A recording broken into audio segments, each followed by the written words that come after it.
Hey everybody, my name's Leah Lauder and I'm a mega church cult survivor. I was in a cult for 18 years. I'm going to be talking about religious psychosis. One thing that I've seen circulating around when they convert or they talk about Christ or whatever, they're getting labeled as religious or spiritually psychotic. Spiritual psychosis is an umbrella term. Like autoimmune diseases, you can have FND, you can have Addison's, you can have all types of diseases that fall under the autoimmune diseases. It's a huge umbrella. There's hundreds of different diagnoses, my love. It's not in the diagnostic chart, so it's not psychosis or schizophrenia that is a recognized, like medical term. These are symptoms that are exasperated as a result of being in a hyper religious environment, and we can tell through their behavior. Right, but let's get it. So spiritual psychosis is a state where spiritual or religious experiences become so intense that they impair the individual's ability to distinguish reality from perception. Christians, they can do whatever they want, prayer, whatever,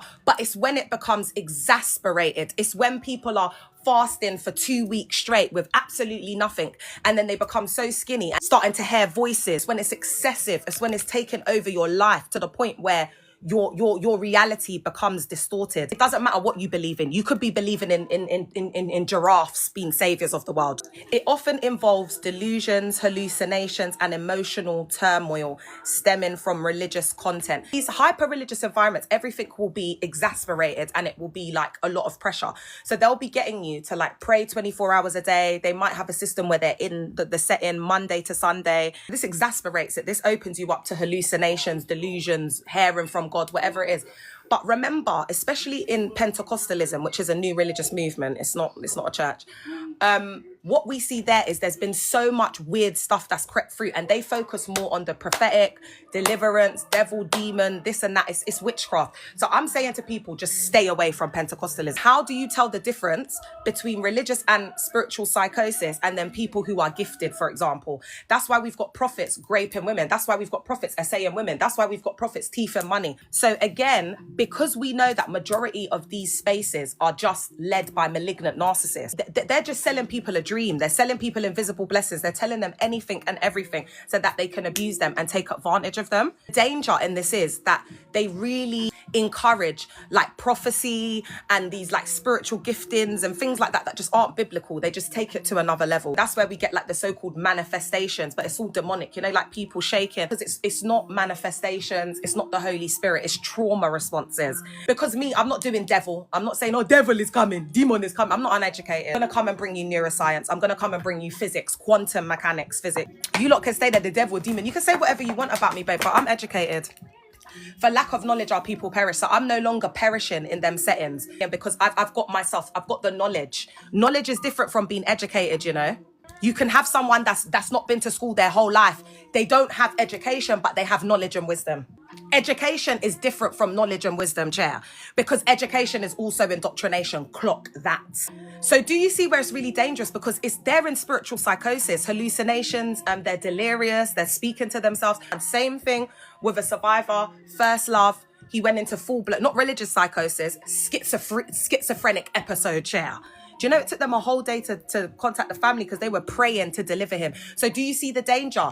Because they don't see religious psychosis as religious psychosis. They see it as manifestation. They see it as deliverance. And these church cults have destroyed a whole generation. Like the millennials, the Gen Zs are waking up, but they have destroyed a whole generation. And they've made us idiots. If you actually sit down and you were to like study the scriptures on Satan, yeah, you'd realize that that's what's going on in these spaces. You'd see it. Once you see it, you can't unsee it, chair. You can just see that they've lost their mind. Even people that think that they're prophets.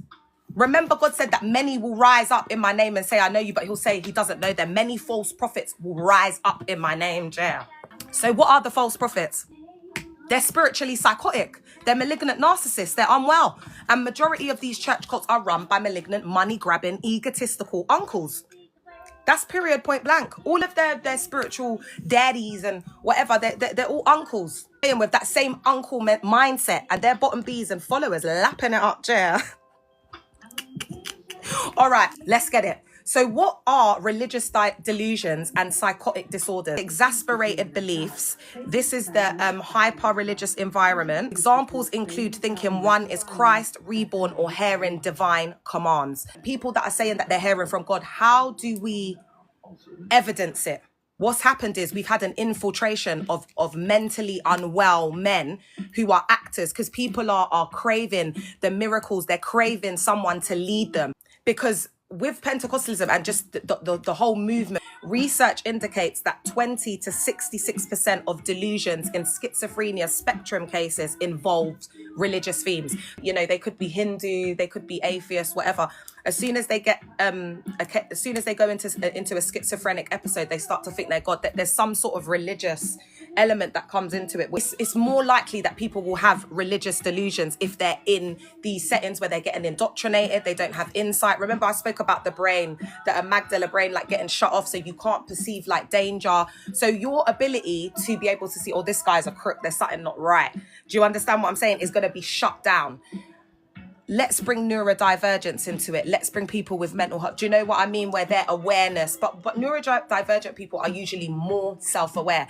But then because they're vulnerable, I'm not saying everyone, but I'm neurodivergent myself. So forming relationships, social cues, settings, etc. Like it can be more difficult to make friends, to fit into communities, etc. So when they love bomb them, they're like, oh my gosh, I haven't experienced that before. That they are at great risk. I didn't come on the internet and start throwing out terms. I'm an expert. I'm a specialist at what I do. If I'm telling you it's that, it's that. That's what it is, babes. It doesn't matter how much you gaslight us. It doesn't matter how much your mog, you know, sitting in Ghana on his throne chair somewhere or whatever's dictating or whatever. This is what it is. That's why people are out here saying it.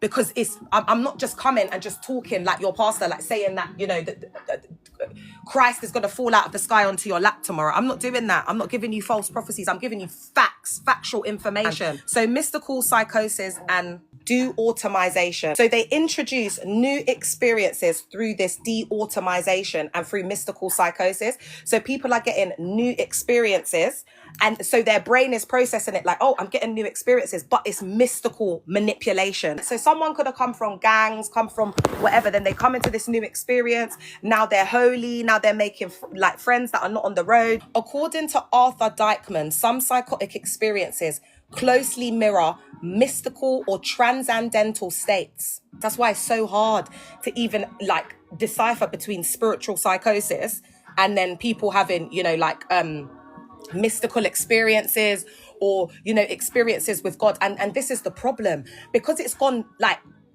I don't even know where we're at the moment. Do you know what I mean? The deliverances that we're seeing, it's just ABUSE, mystical manipulation and hyper-religiosity, because people become addicted to that high, to that dopamine rush. Remember, the transcendental states are like trance-like states, mind-altered states, when they manifest, you know, like just staring into space, dissociation. That's all transcendental states. With the musical, mystical worship. Holy are you, Lord God Almighty. Oh, worthy is the Lamb. Worthy, all of that. All of that. So what happens is, it involves sensory merging, timelessness, dissolution of self-other boundaries. He coined this mystical psychosis. So do you see, mixed with the transcendental states, the mind-altered practices that they do up, the trance-like states, which involve sensory mergence. That's where we talk about the distorted reality, the sense of self, the sense of awareness, you know, not being in the present moment, okay? Then we've got the timelessness. So the fact, remember we spoke about that. It's like time doesn't exist. There's no time. So it's like you can lose sense of time and it feels almost like you're in a different realm, because remember, time doesn't exist. When we look at quantum physics, time is relative. When you measure the speed of light, you can't measure it with normal time. That is a social construct that man has created. All right, because we have to go into capitalism, isn't it? It's just so much EVIL, like conquerors and colonialists. Guys, God is not a colonial God. God doesn't need to take over territories, and God is not barbaric.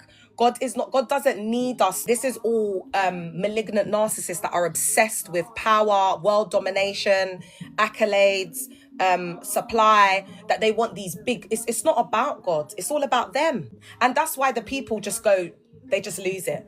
because they're like all hyper religious, like over these people. It's psychosis, because the cult leader is a malignant narcissist. He's unwell. Do you understand what I'm saying? Narcissism is not treatable. He's got insecurities. He's not dealt with his shadows. He's got childhood trauma. Do you know what I mean? So all of that gets exasperated because he's crazy. But the only reason why he's not looking as nuts is because he's got all these people around him. So you're in that bubble of psychosis with the cult leader. Capiche? That's what makes you like off. So when you leave, you can start to get your mind back. You can start to, like come back to reality, because you're not in reality. You're in another world, the cult leader's world. You're in the self-sealing system. De-automization is a breakdown of your perception. So again, that's going to link into the brain. Do you know what I was talking about? So it's like your perception, your awareness, the amygdala, which is the function of the brain that's supposed to warn you of like dangers ahead and things like that, not just physically, but also like mentally, because someone can be trying to manipulate you or whatever. So it's that level of awareness that you get cut off. There's a lot of contradiction. So they could say to them, the wife, you don't want to be a Jezebel. Everything's Jezebel, everything's whore, everything's this, everything's that. So now the woman's internalized it. She's married now, but she doesn't want to sleep with her husband. She might have had a 304 pass. So it's like she's internalized schmegs and intimacy as like the DEVIL, the demon, because of the past she's come from. Because she was getting used. She was out there just like basically selling herself. So now with the marriage, she's got trauma from that. There's even women that have been raped. They can't enjoy it. And as they're doing it, it's like reliving the trauma. So they come, and then, so 1 minute they're doing Jezebel, this, that, you're wearing tight clothes. Then the husbands will go and complain to the pastors that their wives ain't blowing out their backs. So now they're coming to preaching. You don't please your husband, he will go and find something. So it's like the woman feels like, how can I win? How can I win? Like you preach holiness and purity gospel so much that you've driven it into the person's head. That's what happened to me. I couldn't do it because I felt it was like a sin. The men change when they're in there. Their libido goes down. They're not interested in schmegs. They're interested in saving the world. They're interested in winning the lost at any cost. They're not blowing out their wives' back chat. What I need people to understand is most of these marriages are celibate marriages, and they repulse each other. They don't even want to like lay in the same bed. A lot of them are sleeping in, like, the husband's living in the living room and the wife is in the bedroom. So most of these relationships, they're business partners. It's a duty. They're like friends. They're like brother and sister. That's why they have that relationship. It's like bro and sis. There's no intimacy. They're not lovers. There's no passion. How can there be passion? The malignant narcissist, they lack emotion. Do you understand what I'm saying? They lack emotion, yeah. Hyper-religiosity from neurological condition, because they think we're just throwing around these terms like hyper-religiosity. Hyper-religiosity is uneducated. Mainly we see the hyper-religiosity in uneducated pastors in mainly the black churches, all right? There's a lot of devil, demon. They can't even structure or string together sentences, and you're there defending what? That's why I said to you, you lot don't have no chat to me, because your mogs and your whatever, they struggle to string sentences together, my love. So I'm not on that. Do you know what I'm saying? I'm an educated woman. I don't care if they're like, oh, she's proud because she's educated and whatever. Go and educate yourself then. You know what I mean? Stop hating. Hyper-religiosity is intense religious focus and experience interfering with normal function. It can appear in cases like temporal lobe epilepsy, frontal lobe degeneration, or other neurological conditions. So when we see people like fitting, like doing this, manifesting, eyes rolling back, I'm going to give you the term for what that is, and I'm going to be doing more content on this so they understand. You're welcome. So what it's called is temporal lobe epilepsy. That's why when people are having epileptic fits in these spaces, they're praying over them. I'm thinking that it's a demon. They've taken the Bible completely out of context because Jesus healed an epileptic man or whatever, and now it's demonic, and then it's this and then it's that. Listen, when I was young, seeing that scared me. It's really traumatic for young people as well. Do you know I've got a survivor from UCKG that was referred to CAMS at the age of 11 or 12, because it's really extreme in UCKG, and they used to shut them in so they couldn't get out, and they would be like walking backwards, their eyes would be rolling backwards, everything. So it's like even when the child said she went to go to sleep, she would be thinking that things are coming from under the bed, because it's very hyper religious, and it affects the children. It's been thousands of years of occult practices and witchcraft and spell work. So now it's taking the generation. So the millennials, the Gen Zs, we're not raising our kids religious. I need everybody to know that when they're manifesting and shaking, it's called temporal lobe epilepsy. So when they want to come and have some chat, say to them, no, babe, that's not manifestation. That's temporal lobe epilepsy. I'm not going to do this with you lot's demon, devil. Can't even string together a sentence. I'm not going to do it. Brain imaging shows spiritual experiences can activate emotional reward and frontal brain regions, not a single God spot, but a network. So do you see that the positive reinforcement, it starts to activate these emotional reward things. So that's where we're begging it. That's where we're feeling like we need to grovel to the pastor. That's where we're feeling like we're slaves, because we're internalizing it, because they're changing, they're rewiring the brain so that we're completely indoctrinated and we do everything that they say. When you don't use certain parts of your brain, those parts of the brain don't need to function anymore, because they're not getting as used as much. So that's why when you speak to them, it's like offline. It's like you're trying to speak to them and tell them, babe, like King James was LGBTQ plus and he had a husband, and he did that version for political reasons, for this, for that. It's factual. Look, I've got you could show them the evidence with the husband of the courtier. They're sending love letters back and forth. You could show them the evidence, all the evidence that proves to them that their book is not infallible, but they're still the delusionals, the cognitive dissonance, or we don't care, it is all a gift, God, that's what we get. Your leaders and your people in your church cults, they don't smile, they don't chat to anyone, they're overweight, they look unhappy because they're not getting their back blown out. There's no communication. So the reason why I was able to go from this to this is because I threw away the unalived weight. And now I'm thriving and I'm happy. And I don't, I'm 38 years old. What do the leaders in your self-sealing system look like? Because you might as well say I'm 40, because I'm 39 in January, looking like a 19-year-old. All right, let's not go there. Etiology. How spiritual psychosis develops. Biological and neurological vulnerability. Okay, so this is the important one. If you come into these settings and you've got pre-existing schizophrenia, bipolar disorder, especially if it runs in your family. Like, when you go to, you're ill or they're investigating or whatever, the first thing they'll ask you is like, does cancer run in your family? Like diabetes, like this and that? Because that is an indicator as to whether you might be more susceptible to it, okay? And similarly with this, if people have like a string of like mental health in their family or whatever, these environments exasperate it. Neurochemical imbalances, e.g. dopamine, serotonin, dysregulation, increase risk. So if you have like depression, you've got like mental health, you've got bipolar, you've got BPD, this is going to be medication. It's going to be like a drug. That's why people become more addicted. That's why, do you notice that the people who are like really into these like religious like settings and things like that, they're not all the way up there, guys, but they're like busybody, like doing everything. Tell like by the way they present themselves that they're not okay, but it's like we overlook it because of the hyper religiosity. It's like people could close a blind eye. What you need to realize is the thing about these high control environments and whatever, a lot of them they're actors. So we have to look in between the lines. Like, I don't care. Like Mrs. Record, you could be sitting there you look like a man, babe. Do you know what I'm trying to say? Like, you're coming across very masculine in your approach to it. I don't think that in relationships a woman should be masculine. I think that they should be dressed. Do you know what I'm saying? So I'm not going to sit down and listen to you if I'm getting that vibe. Neurological conditions like temporal lobe epilepsy may heighten religious focus and contribute to delusional experiences. So if you're already coming in with some sort of neurological like condition, you're going to have exasperated, heightened experience that they call manifestation. A lot of the time, these people who are usually prophetic or can hear from God, and they're very strange.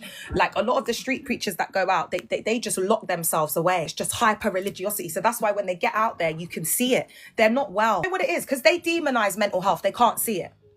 And unfortunately, if you don't address your shadows and you don't look at yourself in the mirror and face the reality, you're going to be in a bubble of psychosis, because psychosis is literally distorted reality, you not accepting what it is. So because they think that mental health is demons, like they package Christianity like a cheap McDonald's meal. Because what the Romans did, like all of those corrupt people and whatever, they repackaged Christ into religion because he was against it. He was everything Christ spoke about it. He was totally against religion, like radical, like flipping tables. He unalive for the cause. That was the whole reason why Jesus Christ came, to break down the social systems and structures and to basically break apart religion. Like that's the spirit of Christ. He's not into it. He's not into church and Christ. That's why I said, does Christ know that he's one of them? Is he aware? Furthermore, if Christ was to come back tomorrow, he would not be able to go to Caris and preach. They don't even let you have your phones out. Christ couldn't even come to his own church to record the sermon about him. Do you know how crazy that is? When you sit down and you deep it, like there's no logic. That's why it's really easy for me to demystify their human fecal matter. But what these mogs and these guys are doing, it's like primary school knowledge. Christ made a show of principalities and dark powers at the cross. He said it is finished because he's already paid the price. He's done it all. Psychological and cognitive factors. Individuals with belief in flexibility. You're not flexible. There's no autonomous thinking. There's no critical thinking. Yeah. They jump to conclusions and they have belief in flexibility. That's why they talk at you. That's why they've all been coming and saying, I pray that you will find Christ. I pray that you will, it's like they're already assuming that you're not a believer. They're already assuming that you're a demon or you're a devil. So stressful life events like trauma, identity crises, or intense transitions can trigger or exasperate spiritually framed psychotic states. They're already in a psychotic state, or they're already in some sort of crisis where it's like their perception of reality and time has already been shifted. People like that, they get deep into it. They're completely zoned out. Do you understand? Because they were already zoned out before. Environments that valorize spiritual fervor, charismatic or ultra-fundamentalist settings, so hyper-religious settings, may incubate or enable distortions of spiritual experience. So again, you're in the self-sealing system. You've got to be praising Lord. You've got people dropping all over you, and it will exasperate your mental health. That's why there's a child that's getting referred to CAMS at 11 years old from UCKG, because she was seeing all of that as a child. And another person on the live came and said that it used to terrify him when he was a child, because it's like them watching a horror film. Horror films are 18 plus for a reason, my love. Turns people crazy. The content of religious delusions tends to reflect one's immediate social environment more than general cultural background. It doesn't reflect the person's background, rather the environment, the self-sealing environment. So that's why I was saying to you in my cult, when we've got like Pastor Seamus, like this is a whitey guy with ginger hair from Ireland, and he's speaking with a thick Ghanaian accent, never been to Ghana a day in his life. Do you know what I mean? Because we take on the accent. So that's also spiritual psychosis. So if you're a whitey guy and then all of a sudden you start speaking in broken Ghanaian and you're speaking with a thick accent because everyone else is there, that's like social conditioning. So that is also spiritual psychosis as well. Religious trauma and indoctrination. Let's get into RTS. A lot of us will have RTS, religious trauma syndrome. Religious trauma syndrome, RTS, describes the trauma from authoritarian, coercive, religious environments common in cults or indoctrinating churches. Symptoms include cognitive confusion, identity disruption, emotional dysregulation, social isolation, and developmental delays. The cognitive confusion is the cognitive dissonance. So when you're trying to speak to them and they are shutting you down, they will not listen to you. It's what their pastor has said is right, and they won't. That is the cognitive confusion. The identity disruption, now all of a sudden you're a pastor or you're talking down to people. You're 14 years old. You've been in there for 3 months. Now you're looking at this mog and this wog, this woman of God or whatever, as your spiritual parents, to the point where you're giving them £100, £200. You've never given your mum £200 a day in her life. The woman that raised you and carried you for 9 months, you don't care about her. All of a sudden, you're a spiritual daughter of the house. This is your spiritual daddy, this, that, and the third. That's identity confusion up in the cut. All right. So identity disruption and identity confusion, these are some of the symptoms of RTS. So I can see it because I've got a master's in social work and I'm a specialist within youth and community work. So this is my area, this is my field, this is my world. And I've got the 18 years of the life experience being in there. So there are I see a lot of these young influencers displaying these symptoms. I'm just ahead of time. You'll see in years to come, there'll be a lot more systems, like things set up in place. They can all chat their chat now, but I don't care. Just remember, everybody knows that I started this ish in the car, all right? Emotional dysregulation. So also, guys, that's the narcissism, the lack of empathy. This is a big example of emotional dysregulation. Back in the day, we used to go to Benny Hinn crusades in the Excel Center. Long story short, afterwards now, I'm crying because I'm seeing all of the people with like disabilities and wheelchairs, like impairments, like not getting healed. And I'm sobbing for the people. And some girl, she was so indoctrinated, but again, EVIL, and getting her back blown out by, what's his name? Mo Rankin, you know, of Mountain, whatever church he's got. So anyway, she's turned around and she's gone to me, why are you crying? Why are you crying? You are not here. You want to glorify the people that have been healed, but you are here sobbing about. It's like she was jealous. Do you know what I mean? Of the fact that I feel that because they're so EVIL there. There's no love like, you know what, HATE, chair. Them women are EVIL. They ain't got no heart, chair. As cold as ice. They're so cold, chair. That's why the men look the way they look. It's so sad because the women are hard. They're like stone. There's no emotional, do you understand? So it's that emotional dysregulation, exasperated as hyper-religious, and also because they don't have empathy and they're narcissists, they lack emotion. So it's all dysregulated. They don't have the ability to feel anymore. They're not feeling because they have to cut off that dimension of yourself so that you can be EVIL like them. Also, they want you to be cut off from your intuition, isolate you, etc., so they can just feed your mind with human fecal matter. Social isolation. So one of the cult characteristics is isolation. They won't hang around with anyone in the world. They think is EVIL. And again, do you see how they cover it with hyper-religiosity? Because, babe, your brethren that you're looking at that goes out raving, does this and does that, she's not. She won't blow out your man's back. She won't thing you in your back. But the gal them in these settings will. You know them ones, but you're judging someone from their outward. That's why you're in there. Got a snake now as your best friend because they've love bombed you. So you go and dash away your brethren since primary school that you've known for 15 years of your life because they're worldly, and now you're BFFs with this girl that you don't know from Adam. That's delusion. Dashing away their parents, you know, dashing away their mum because the church has indoctrinated them that their mum is a Jezebel because she's living with the boyfriend, and now it's creating conflict. It didn't create conflict before. The boyfriend was buying toilet paper for you to wipe your derriere. Now that you've been going to the cult, all of a sudden it's EVIL. You don't want to live in this sin, because it's exasperated. They're just crazy. Do you understand what I'm saying? So it starts to cause tension. Do you know what I mean? They've never had any problems with the boyfriend before. Then as soon as they start going to the church again, so it exasperates things. It breaks down family dynamic. HATE their mum and blame everything on the mum because there's no accountability. It all gets shifted onto others. So that's where the religious trauma syndrome comes into it, because there's no way you're going to tell me that you're in your right mind. You've dash pun away your mother, and now you're calling this man and woman spiritual daddy and spiritual mummy that you've known for 6 months, a year. And the woman that carried you for 9 months in her stomach, you know, went through morning sickness, gave birth to you. You came out of her vagina.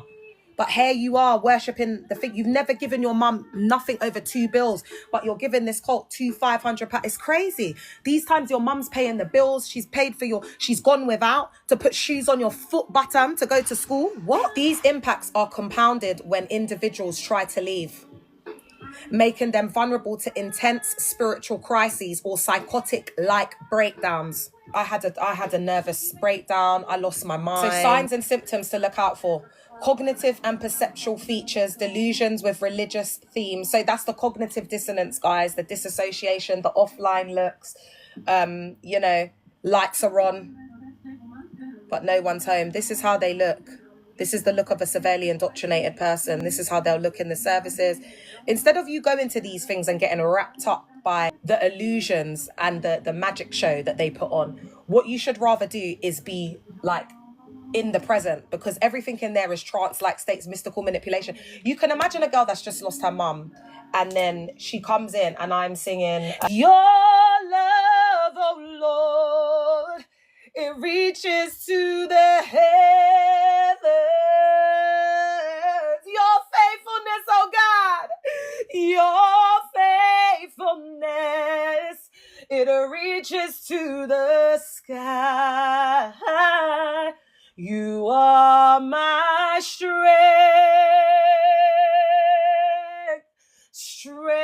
like no other, strength like no other, reaches to me. And then the drums, in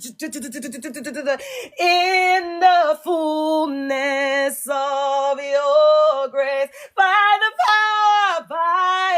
power of your name, you lift me up, you lift me up, you lift me up, Lord, you lift me up, Lord, you lift me up. And then I'll tell the instruments to come down. No music, no instruments. You are my strength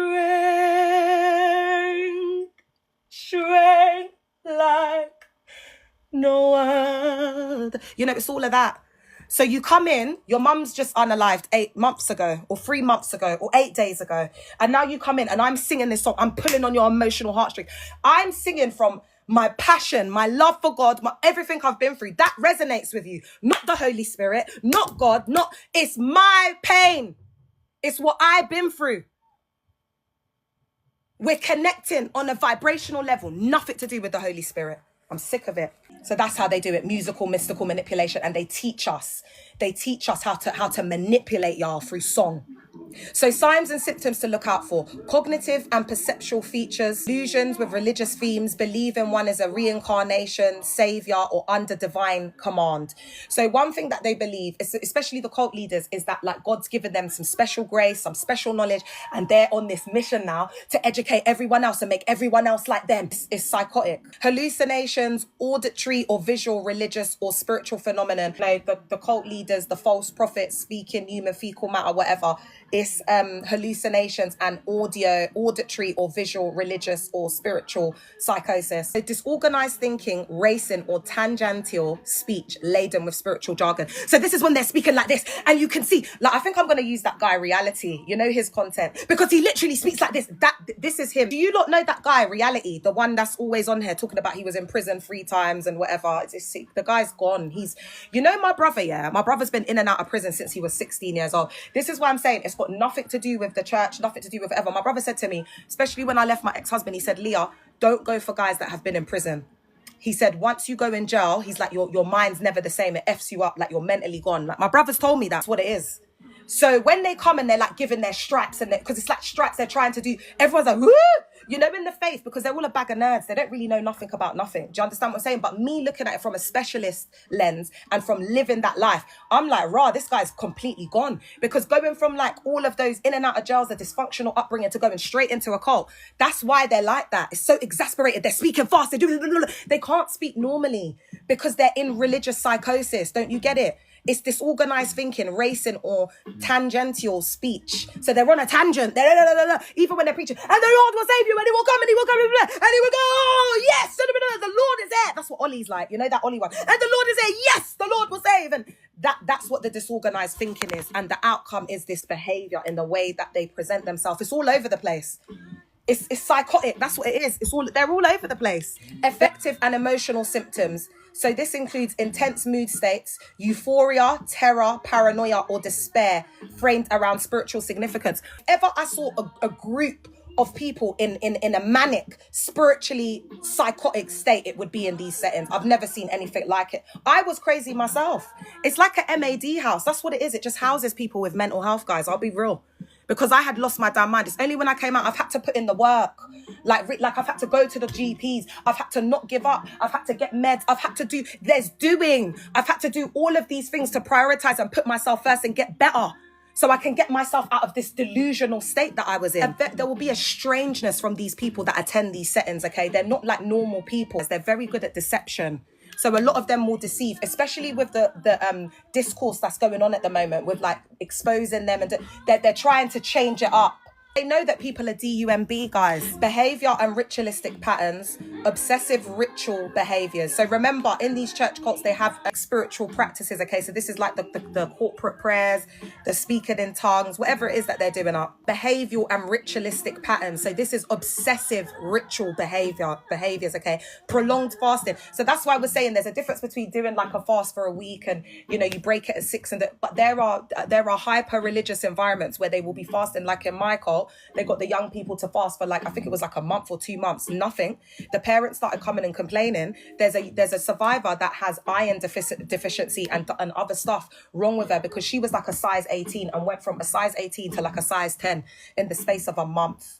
Do you understand what I'm saying? So it messed up like her iron and all of that. Guys, it's real, man. It's radical. Because the environments are hyper religious and radical in nature, they're extremist thingy groups. They see it like, oh, as soon as you start talking about Christ, they're going to say you're radical, they're going to persecute you, because that's the indoctrination. That's how they've been indoctrinated to see. But us on the outside, we can see that they just lost it completely. But this threatens their safety net, the systems that because they're not well. So when something comes to threat, they can't process it.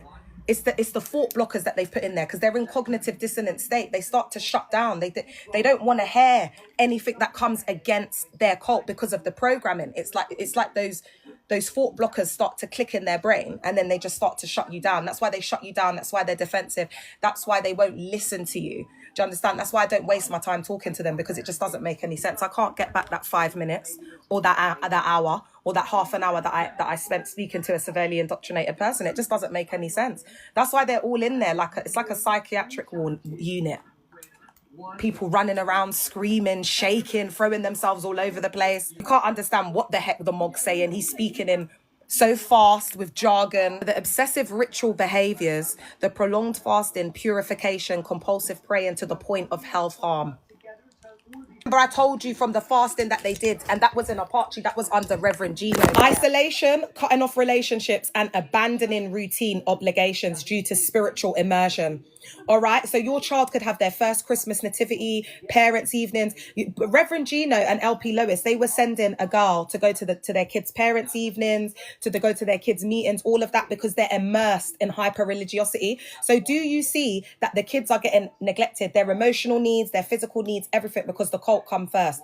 Bishop Richard has been in meetings with people, and their sister has had to go and pick up their kids and take them to their workplace. And they could get fired because they're not supposed to bring kids there. So it's because of the spiritual immersion. They make silly mistakes. They make silly choices. They leave their kids with people that they don't know. That could be a pred, that could be an offender, that could have a history of whatever, because there's no safeguarding. They'll leave their 6-month-old baby or their 18-month-old baby with a random, in the church called a random young person or just a random old guy. Saying they'll leave their kids with anyone because they're spiritually immersed into the setting. So that's why a lot of kids are saying like they've got the trauma of feeling neglected, they'll leave their kids that haven't eaten the whole day. Potentially dangerous or extreme actions justified via perceived divine instruction. So when they're out and people are saying like, move from me, bruv, like it's getting like aggressive, they're still following the people. I think it's getting to a point where a lot of these like street preachers and them doing evangelism and whatever, I think that they're a risk to themselves and others.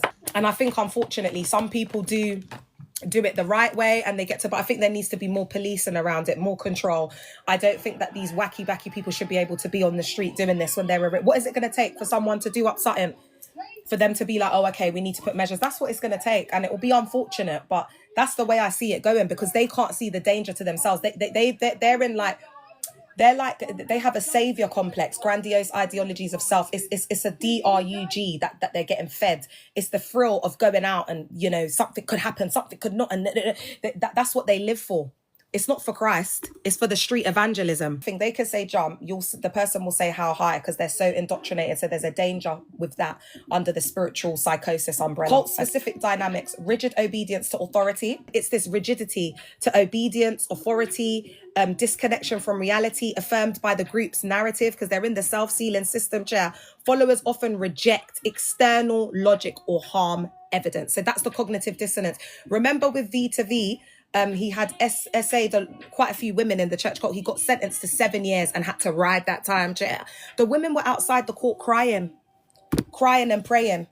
Yeah, so they are loyal to the unalivement of them. They will do anything that it takes to make whatever work, the instruction that the MOG has given them. They'll do whatever it takes to make the vision work, to bring it into fruition. All right, because you're so hyper religious, you're in a spiritual psychotic state. A lot of what they say is unrealistic. It's unrealistic expectations. It's like this cannot work, but they push people. That's what I'm saying. Like your body, your mind, it gets pushed to the absolute maximum. Differentiating spiritual crisis from psychosis. Religious spiritual crisis, e.g., identity upheaval, loss of faith, conversion distress, can be non-pathological and transient. One study using the Bond scale for the assessment of basic symptoms showed that psychotic states exhibited unique social and cognitive disturbances not present in non-psychotic crises. What they're trying to show us is the difference between psychosis and spiritual psychosis. You can develop things like, the temporal lobe epilepsy, for example. It's not epilepsy, but it's temporal lobe epilepsy. So whilst you're under the influence, it's a hyper-religious environment. You've got the musical, mystical manipulation. Your mum just unalived the day before. So your body, it's like a trauma response. You go into that temporal lobe epilepsy. So what they're saying here is that social and cognitive disturbances are not present in non-psychotic crises. So the psychosis and the religious part that we add onto it is because of the cognitive dissonance. It's because of the severe indoctrination. That's why it's religious psychosis. How to identify spiritual psychosis in context of church cults. Let's get it. Has spiritual involvement become maladaptive, impairing daily life? So are they going so much that they don't have time to see their family? They don't have time to, maybe they had a hobby before. They might have been in a dancing group. They might have gone to the gym. It's just everything revolves around the cult. That's it. No hobbies, no friends outside, no nothing. They're just in this self-sealing system. Check for core symptoms. Delusional beliefs about divine identity or mission. So the delusional belief is believing David Antry is a real man of God, that he's on a mission to save the world. Same with Dag. Same with Pastor Austin, same with, Onyeka and Cece, that is what makes us see that you're unwell, because you're following these people and we can clearly see that they're crooks. You're so mentally impaired from the hyper-religious setting that you believe that these people are real mog. Hallucinations interpreted as supernatural. So they haven't slept for 3 days. They've been in mind-altered states. They haven't eaten. They haven't slept for 3 days. They've just been in this room from 6 a.m. to 1 a.m. in the morning with little or no breaks, and they're believing that this is, they're seeing things or whatever. That's hallucination because you haven't eaten or slept. Obsessive, ritualistic or isolating behavior. Consider group dynamics is their unquestioned defense to charismatic leadership. So it's that loyalty and devotion. Present facts to them about the cult leader. Like we're showing them the company's house, Caris. We're showing you that your pastor's a thief, but you're still defending him. Religious psychosis. Survivors are coming forward and saying that they've had these experiences. They've been great, essayed, this and that. You're calling them 304s. How do we prove it? Religious psychosis. People are coming out and they're saying, listen, this porster robbed me for 10 grand of my money. This, that, and third. Oh, no, that didn't happen. Religious psychosis, because you don't have any proof. So that's giving us psychosis because you're just believing this guy, this mog, and you don't even have, you've not even been presented with the facts. Spiritual psychosis. Are harmful acts justified through spiritual framing? So again, misogynist rhetoric. My pastor said that a woman shouldn't be showing this area. The only thing it's good for is to feed your baby and for your husband's enjoyment. Misogynistic, patriarchal slurs and tones. There's a culture of surveillance and monitoring. So you've got men that have been like on the roads, been in and out of pen, done this, and they just turn into snitches. They turn them into like idiots, like soft. It's such a shame. Everything that they learn from the hood to protect them, their resilience, that they've thrown it, they dashed it all away, following this guy that's a psycho, a malignant narcissist with psychopathic tendencies.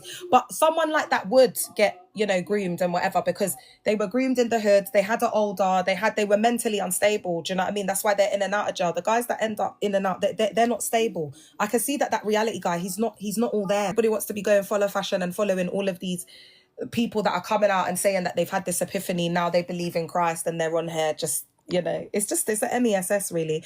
I'm just glad that my kids are not in the faith, because then they'd have people like Courtney Clark, trying to do this rebrand and say, because there's a lot of money in that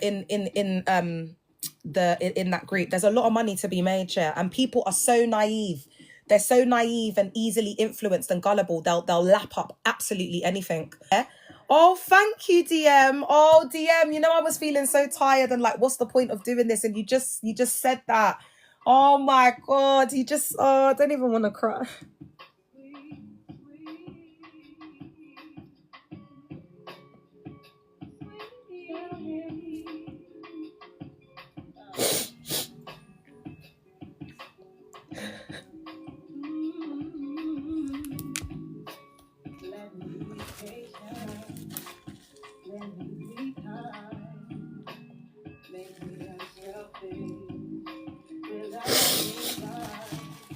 I don't think you understand what that's done for me, because yesterday I was just feeling, guys, I was praying to God, like, please, I don't want to wake up. I can't do this anymore. I'm saying to God, please, like, I can't. And when I see comments like that, and you might just think, oh, I've only just said I'm deconstructed, but it means the world to me, because I don't even know if what I'm doing is working. Like, are people even getting it? Do you know what I mean? Thanks for the follow. I'm like, am I just talking? Like, am I even getting it? Like, what, you know, like, I'm just out here trying to do something, guys. I don't even know what I'm doing. I'm just trying to do something, you know? It's emotional, man. It's real, man. We went through a lot. It's real. Like, people come on and like they see me crying and they see me doing this, but it's so real. It's not easy to unpack what they did. It's not easy. They destroyed our lives. All right. That isolation from family are the beliefs outside of the group's accepted tenets. So the mystical manipulation, you know, like RPF are saying things like eye gate. That's nowhere in the Bible. So they take like concepts from the Bible and then they just twist and manipulate them and turn it into something else. So when you're seeing that, it doesn't mean because it's in the Bible that the Bible said it. The Bible could have named something and then they twist and manipulate it, like the tithes. Social construct that man has created. Lies. Check for comorbid trauma. Traumatic indoctrination and difficulty leaving may compound symptoms of RTS. When it's feeling like people are scared to leave, don't go to a meeting and you're starting to get anxiety and palpitations. How is that of God? Anxiety does not come from God, my babes. Fear is not from God. Anxiety is to do with fear and depression. You miss a meeting, they're going to be, you know, rebuking you, and you know, you don't know what to expect. What mood is he in? What mood is she in today? These mogs and wogs ain't well, Chair. All it has been is young people that have come from comorbid traumatic backgrounds. And Christ give peace. I've been listening to RPF too much. Did you see I said Christ give peace? That's how they talk in there. Because Christ give peace, and devil knows that demon will come to get you. Demon knows will come to get you. He will come to get you. That's how she sounded. I couldn't believe it. I was like, Ross Clark. People will lap up anything in the name of you know what. Identify areas like cognitive confusion, developmental delay, relational dysfunction, offline, lights are on, no one's home. They're not listening to you. They're speaking at you. They can't have conversations with people because they think they're like a past, like they have all the knowledge. They've got all the anointed, divine, sacred science from the cult leader. They don't want to converse with you. They want to speak at you and tell you what you need to do to improve your life. That's why people who church cult hop, they're so messed up. They've got so much trauma they don't want to deal with. They don't want to face self. They'll just end up church cult hopping for the 10 years of their life. It will probably take like the women to like end up marrying a Dusty who's like really AB, USE and whatever, for them to wake up and say, oh yeah, like I need to get out of this and start to focus on self. But everyone's journey is different. Like mine took 18 years. For some other people, they will be church cult hopping for 10 years. And that's why in the cult, like you take accountability. It's like you're responsible for the souls. You're responsible. That's why you get sick and trauma and stressed. And then when people leave and they do this, and then it's like affecting people because they've sown like 6 months into this person and then they've just left. And you know, it puts so much pressure and strain on yourself. Like that's the one thing I said I wasn't going to do. I'm not doing up past that. I'm not taking on, you know, if survivors come out and they cult shift to RPF, that's not my problem. It's not my business. If you're there, you're there.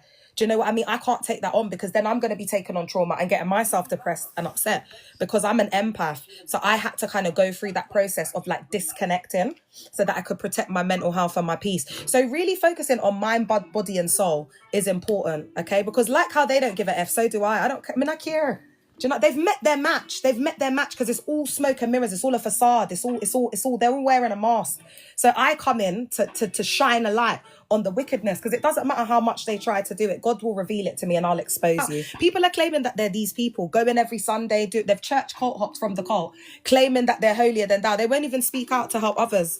That's the spirit of Christ. Justice, giving a voice to the voiceless, hope to the hopeless, speaking on behalf of other people, being an advocate. They're just all behind these four walls doing up mind-altered practices and acting holier than thou and acting like their ish don't stink and looking down on everyone else and thinking that they're better and thinking that that is like Christ. It's not. It's all a lie, man. Trauma-informed care. Recognize religious trauma, RTS, feelings of guilt, confusion and loss from leaving indoctrination. Therapy, supporting identity rebuilding, critical thinking and social reintegration is key. Don't be going begging friend though. Social reintegration is key, but it's better to be, if you need to be in your bubble for a bit, to just get your mind right. I love y'all. I will be back. I'll be back. I love you guys. I'll be back later. Put your notifications on. I love y'all. I'll be back later. Bye.